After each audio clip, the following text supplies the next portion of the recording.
salaamaaleykum ami internet Langue TV ñu ngi am mbégte ak kontaante di leen présenter seen émission sunu école ñu ngi fii ci école Khalifa Ababacar Sy sama caméraman topp ma ñu dem ci biir.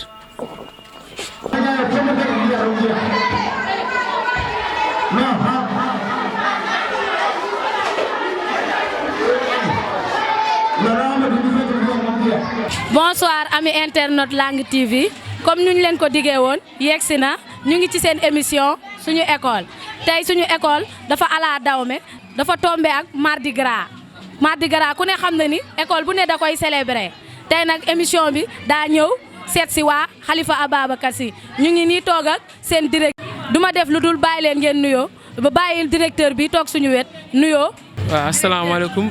ñu bàyyi la rek nga présenté wu. waaw maa ngi leen di nuyu di leen sant di leen gërëm je me nomme Mohamed Ndiaye man maay directeur école privée Khalifa Ababacar Sy et di leen sant di leen gërëm si seen teewaay Langue TV et mu nekk télé boo xam ne nii ñu ngi koy suivre à travers l' internet vraiment ñu ngi leen di sant di leen gërëm ci seen teewaay kontaan nañu bu baax a baax a baax jërë ngeen jëf. directeur ginnaaw bi nga nuyoowee tey dañoo ñëw fekk leen ngeen di féete Mardi Gras ñu la doon laaj rek pourquoi Mardi Gras.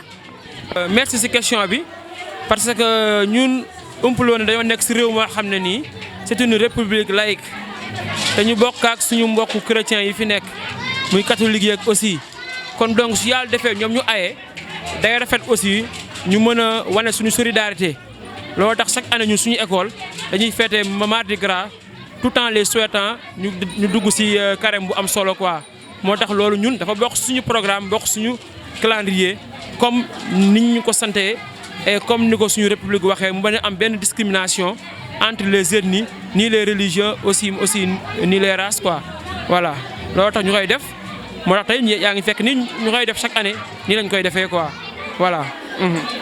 loolu rafet na directeur waaw ndax Sénégal moom dialogue islamo-chrétien moo fi am kon nag buñ ko fekkee tamit duñu def lu dul kontaan ci te gis nañ ni ngeen ko taxawoo ni ngeen mettee xale yëpp en harmonie te loolu moom c'est à saluer rafet na torop déjà léegi nag dañuy jàll ci Khalifa Ababacar Sy rek dañoo bëggoon xam rek ban année nga créé Khalifa Ababacar Sy. voilà école bi aussi comme ni ma ko waxee rek ñun nous sommes des enseignants parce que on a fait plus de 11 ans d'expérience dans le métier bañ demee ba am si expérience on a jugé nécessaire que ñu ñëw def suñu participation si enseignement Sénégal moo tax ñun ñu ngi créé école bi en 2017 donc soo xoolee léegi ça fait 3 ans. waaw bu ñu joxee date de création bi bëggoon nañoo xam école Khalifa Ababacar Sy ñaata cycle moo fi ne. voilà bañ ko créé en 2017 dañoo ubbi woon élémentaire tout simplement ak le préscolaire waaw muy petite section moyenne section ak grande section après élémentaire bi aussi ñu am CI ba CM2 mais ren on a jugé nécessaire ñu ubbi une classe de 6e donc actuellement am nañu moyen général mais pour le moment une classe de 6e parce que dañoo jugé nécessaire ñu dem par prudence parce que soo bëggee créer école boo xam ne nii da nga bëgg mu bokk si école yi gën a baax si Sénégal doo précipité wu du ubbi cycle n'importe comment. da ngaa war di dem pas à pas. da nga war dem pas à pas sa élèves yi nga formé CM2 suñu paree nga yóbbu leen 6e ainsi de suite ba sooy am classe de 3e nga am ay élèves yoo xam ne nii dañuy nekk si ay conditions yu baax am niveau bu baax pour nga mën a am un bon résultat parce que ñun école bi suñu objectif mooy le résultat ñun loolee suñu objectif kon donc actuellement foofu lañ toll préscolaire élémentaire ak benn classe 6e. waa directeur ginnaaw bi ñu waxee am nga préscolaire am moyenne am élémentaire bëggoon nañ xam rek effectif bi ñaata la. voilà en fait macha allah effectif bi bëreegul nag effectif bi bëreegul parce que actuellement on tourne autour de ay 200 et quelques élèves comme ça dans l'ensemble waaw quand même parce que ñun aussi dañuy normaliser classe yi te aussi comme que le bâtiment n'est pas assez grand nekkul bâtiment bu yaatoo yaatu boo xam ne nii tu peux avoir un tel effectif moo tax ñu daal koy yemale foofu ba d'ici année prochaine ñu xool incha allahu rabi nu ñuy defee pour mën a def benn extension yokk bâtiment bi pour mën a yokk effectif bi quoi. waa directeur gis nañ ni depuis 3 ans maintenant nga créé école Khalifa Ababacar Sy effectif bi macha allah dañuy laajte rek yan qualité wala yan ngay prôné si wàllum pédagogie ba yàlla dénk la effectif boobu ba ni mel. waaw soo xoolee si 3 ans effectif bi ñu ngi sant yàlla parce que loo gis ak liggéey la àdduna moom looy def te defoo si tricherie rek suñu borom jàpp si ñun lu ñuy def defuñu si benn tricherie en plus que ñun on prône la rigueur parce que liggéey day ànd ak rigueur ba pare teg parents yi teg élèves yi si condition yu baax su classe bi feesee ñu ne fees na su mën a jël aussi ñu mën a jël mais li si ëpp solo mooy rigueur bi ak liggéey bu am solo bi ak dialogue bi aussi. Parce que nous aussi, avant nous nous sommes des enseignants, nous sommes des éducateurs. On a fait 11 ans dans le milieu. Quand nous, on maîtrise le milieu. Donc, si on fait 11 ans dans le milieu, ou bien école, lors de notre dimbali, il y a une erreur qui est faite. Nous dimbali aussi, nous savons canaliser ces enseignants, nous savons ces élèves, ces conditions, nous savons ce qu'on appelle un enseignement de qualité. C'est la rigueur, travail, discipline. Nous avons grève, nous avons absenté. Même si un enseignant est absent, le stagiaire peut venir remplacer. On est ponctuel. C'est ce que secret bi amatul leneen. yow da nga am parcours bu exceptionnel gis nañ sa jaar-jaar ak li nga expliqué nii ne xam nga ni am nga expérience ci domaine bi moo waral nga am résultat yu mel nii léegi dañ la doon laaj rek yow comme sa expérience ak sa compétence ci milieu bi nan nga def ba di sélectionner ay enseignants yoo xam ne ni ñoom li nga soxla ñu ngi la koy jox daal. On ne peut pas dire un parcours exceptionnel, mais quand même un parcours quand même, c'est quand même acceptable. Parce que tout le monde me connaît ici. Ken Douar Moussa Ndiaye, il n'est pas compétent. Et Ken Douar Moussa Ndiaye aussi, il n'est pas assidu. Maintenant, pour une sélection, l'école UB, il y a pas mal de dépôts de dossiers. Mais nous, on prend les meilleurs. Waouh, on prend les meilleurs. Donc nous, on ne prend pas ce qu'on appelle en Wolof ici, le branlon là, nous, beaucoup sur nos jargon. Maintenant, minimum, ils ont le bac. Ils ont le bac. Et ensuite, ils ont fait soit stage, soit ils ont de l'expérience. Parce que l'enseignement du fen, jangal du fen. Parce que nit ki so ko beugé jangal, day fekk d'abord yow li nga koy jangal nga mën ko. Il faut nga am d'abord pédagogie. Waaw, mais maintenant fekké c'est par cousinage ou bien par voisinage yoy nga jëlé affaire yi day fay ci enseignement bi. La preuve, nous, ça fait 2 ans, on a eu 100% au CFE et 100% à l'entrée en 6e. Donc, ce n'est pas gratuit. Ces 100% là, c'est le fruit d'un bon travail avec beaucoup de rigueur. Et dû au sélectionnement aussi. Voilà, dû aussi au sélectionnement des enseignants, parce qu'on a des enseignants compétents, même si parfois ça arrive que nous avons un clivage, parfois nous avons un problème, mais c'est toujours dans le but de bien faire. Parce que mon rôle ici, ce n'est pas de recevoir l'argent, mais c'est de donner un enseignement de qualité. Donc si l'enseignant est sur les rails, nous aussi, on ne fait que le sanctionner positivement. Par contre aussi, si nous faisons on va le sanctionner négativement. Voilà, nous allons nous enseignement de qualité. Avec une bonne sélection, c'est l'importance. Constater que nous avons enseignement ou parents d'élèves. te gis nañ relation yu particulier yi nga am ak parents d'élèves yi dañ doon laaj rek lan mooy sa secret yaak parents d'élèves yi ba déggoo bi ak consentement bi am parce que gis nañ ne boobu ba tey parents d'élèves yi dañ naan monsieur Ndiaye daa baax monsieur Ndiaye ceci monsieur Ndiaye cela dañ doon laajte rek lan mooy sa relation ak parents d'élèves yi. Voilà, en fait xam nga dafa am benn slogan bu gars yi di wax te duñ ko dund l'école est une seconde famille. L'école est une seconde famille. Les parents d'élèves sont nos partenaires. Parce que s'il n'y a pas de parents d'élèves, il n'y a pas d'école. Mais aussi, s'il n'y a pas une école, il n'y a pas un milieu pour éduquer les enfants. Donc, les parents d'élèves ne sont pas nos ennemis. Ni on doit les mettre à l'écart. Je ajoute que les parents d'élèves sont les premiers sponsors de l'école. Ce sont les premiers sponsors de l'école. Maintenant, un parent, il a confiance, il a l'école, il a l'école, il donc on va mettre au parfum de ce qui se passe à l'école. Maintenant, si le parent constate que il est impliqué, nous ici, on n'a rien à cacher. Nous, les parents, même concernant les paiements, normalement on devait renvoyer le 10. Mais il le 15 toog ba le 12 pour fay pour mën a wax ak parent bi woo ko waxtaan ak moom parce que dafa am benn complicité bu am si ñun aussi am na tamit aussi benn résultat bu ñu gis seen doom parce que un parent qui est là depuis 3 ans de la CI ba CM2 wala ba C2 kooku am na résultat bu mu gis si doomam léegi nag ñun soo boolee résultat boobu boole si aussi accès facile bi parce que les parents peuvent venir à n'importe quel moment soit ñu ñëw soit la présidente de l'association des parents d'élèves ñëw wax ak man te ñun on tient compte de leurs suggestions et de leurs problèmes loolu yëpp nag ça fait un ensemble bu tax ñun ñu mën a ànd ak ñoom pour mën a liggéey ñu nekk ay xarit loolu kese la mais du leneen te aussi maa leen siy gërëm bu baax a baax si complicité boobu ñu am at ñoom ñu ngi leen sant bu baax a baax a baax a baax. waaw monsieur le directeur gis nañ aussi sa relation ak élèves yi. La relation avec les élèves n'est rien d'autre qu'une relation élève-enseignant. Et maintenant, un enseignant est en même temps un parent. Mais quand tu es un parent, ça ne doit pas être une relation trop tendue.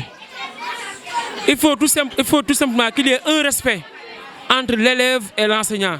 Mais l'enseignant, avant d'être enseignant, c'est un parent, un père de famille. Il y a un homme, ce cœur, parfois on dort, mais parfois on fait avec la relation avec les enfants, ce sont mes enfants, tout simplement. Je les considère comme mes propres fils. Voilà. Et actuellement, ils n'ont pas peur de moi, mais ils me respectent. Et ça aussi, ça fait partie de la pédagogie. Quand il y a un respect entre toi et l'élève, le courant passe. Et c'est ça. Maintenant, parfois aussi, on les pince un peu. C'est juste pour les montrer que ici c'est un milieu éducatif. Mais parfois aussi, on joue avec eux. Parfois, on parle avec eux. Parfois aussi, on les appelle dans mon bureau. Et je les conseille. Parce qu'avec leur âge, parfois, ils ont tendance de faire un peu la folie. Mais il faut les faire revenir à la raison et leur faire savoir qu'ils sont toujours jeunes et ils ont le temps devant eux. Il n'y a que ça. Mais quand même, ça passe très bien. La relation passe très bien entre nous. Waa directeur, malgré résultats yi ngay def yëpp ñu constaté ko ndax une fois mës nga tenté bokk ci concours régional yi ou départemental yi ñuy organiser au niveau de l'éducation. Voilà, concernant les concours, on n'a pas encore participé. Mais quand même, concernant les essais départementaux, examen blanc, tout ça, on participe. Et souvent, nos élèves, je parle sous le contrôle des directeurs qui sont là, souvent nos élèves ne sont pas des 10 premiers. Si essayez. Chaque année, au niveau de l'école FAS, participer. Je salue de passage le directeur M. Diop. Parfois, nous sommes à unité 13, M. Ndiaye qui est là-bas. Parfois, nous sommes à l'école Boune, il y a Mme Faye et M. le directeur qui sont là-bas. Donc, nous, on participe à pas mal d'examens. Mais pour les concours, on a une feuille de route. On a une feuille de route parce qu'il fallait quand même, quand tu présentes un concours, tu présentes des élèves dont tu as formé. Parce que jusqu'à présent, on n'a pas encore des candidats de l'école Khalifa Ababacar Sy. Les candidats qui sont là sont des élèves qui viennent de partout. Et parfois, quand ils viennent, ils amènent pas mal de lacunes. Notre but, c'est de refaire les choses, essayer quand même de relever un peu le niveau. Jusqu'à ce que maintenant, ils peuvent participer à l'examen et avoir le CFE. Maintenant, nos candidats qui sont issus directement de l'école, qui ont fait le premier pas ici, à ce moment-ci, on va les présenter à l'examen. Et là, vous allez voir qu'Inch'Allah Rabbi, on va avoir de bons résultats. Parce que c'est nos propres fruits. Mais actuellement, on ne prend pas le risque, quand même, d'amener des élèves à qui nous sommes là pour les rectifier et enfin pour qu'ils puissent quand même être à un niveau acceptable.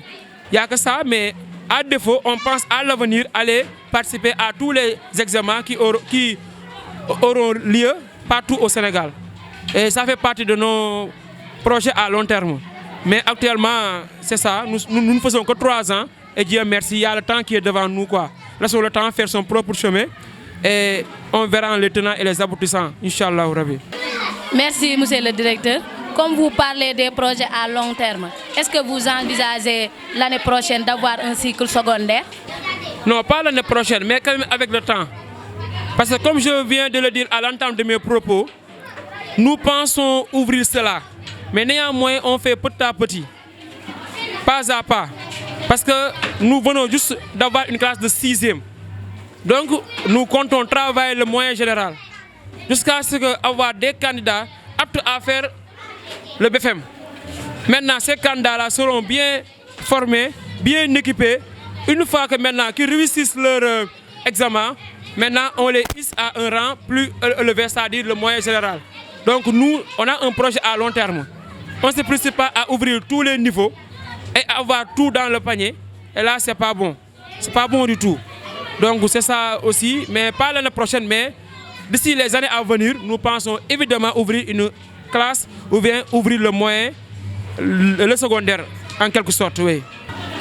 waaw monsieur Ndiaye waaw ginnaaw bi ñu waxee parcours beeg jaar-jaar bee ak niveau yi ku ne enseignement wax problème xanaa rek nga wax ñu yan genre problème ngay faral di amanteel parents d'élèves yi wala au niveau ci élèves yi wala à l'administration parce que comme enseignement moom c'est pas facile d'habitude vous rencontrez des difficultés. On voulait juste savoir quelques-uns de vos difficultés. L'enseignement parle de difficultés. Et là, c'est normal. Parce qu'il faut dajale ay nit, ay jafe-jafe am fa. Loolu mënul ñàkk. Mais quand même, ces difficultés-là sont souvent palliées. Mën nañ ko gérer parce que mënul ñàkk, lu mënul ñàkk la. Faut dajale fukki nit am fa difficulté. Souvent, les difficultés, il y a ce qu'on appelle une manque de compréhension envers les parents. Surtout la rigueur que nous voulons mener.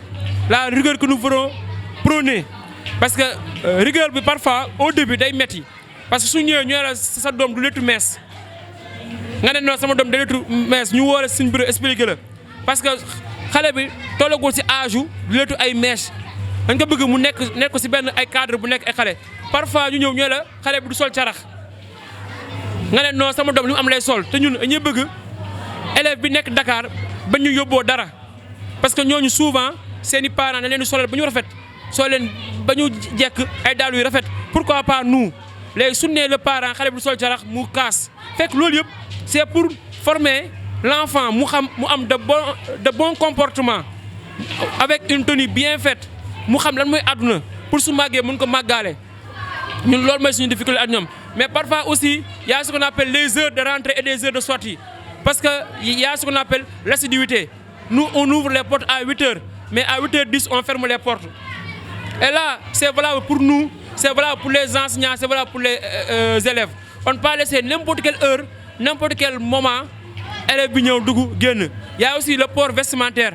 La tenue doit être bien propre. Xale bi sol teneem tëj bouton yi sol ko bu mu rafet. Donc yooyu difficulté il faut que parents bi mën ñu ci jàppale. Mën ñu xam ne ñun suñu objectif mooy fexe ba élève bi nekk ci condition yu baax. Au-delà de ça aussi il y a l'aspect pécuniaire, mi wàllu xaalis bi. Parents parfois ils tardent à payer. On est obligé parfois de renvoyer au-delà du 10. On n'a jamais renvoyé en dessous du 10. Mais si on renvoie parfois aussi, on rencontre des difficultés parce que le parent ne comprend pas que c'est une école privée. On doit payer la location, on doit payer les enseignants, on doit payer l'électricité, on doit payer, etc. Donc le parent aussi, si on renvoie pas son enfant, on risque de ne pas honorer à nos engagements. Et ça va être un problème de plus. Donc il y a que ça aussi, mais quand même dans l'ensemble aussi on gère parce que avec le temps on essaie de les faire comprendre pour qu'ils reviennent à raison afin de savoir que notre but c'est juste créer une école élite. Il y a que ça qui nous intéresse. Mais alhamdoulilah dans l'ensemble on peut dire que c'est bon quoi. Mais waaw c'est ça quoi. OK.